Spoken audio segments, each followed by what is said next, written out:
जी welcome back Khushdeep YouTube channel पर सबका स्वागत है जी।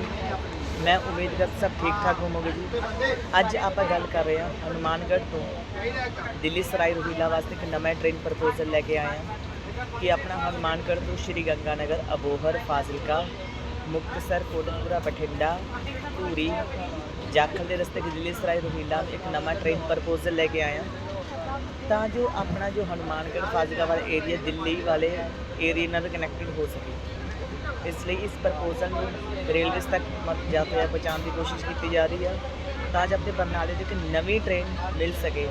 इस वीडियो में वक्त वक्त शेयर करो ताकि हनुमानगढ़ तो श्री गंगानगर फाजिलका कोटकपुरा बठिंडा धूरी जाखल के रस्ते इस ट्रेन को चलाया जा सके। इस वीडियो में वक्त वक्त शेयर करो तो चैनल को सबसक्राइब करो जी। मिलते हैं आप अगले वीडियो के धन्यवाद।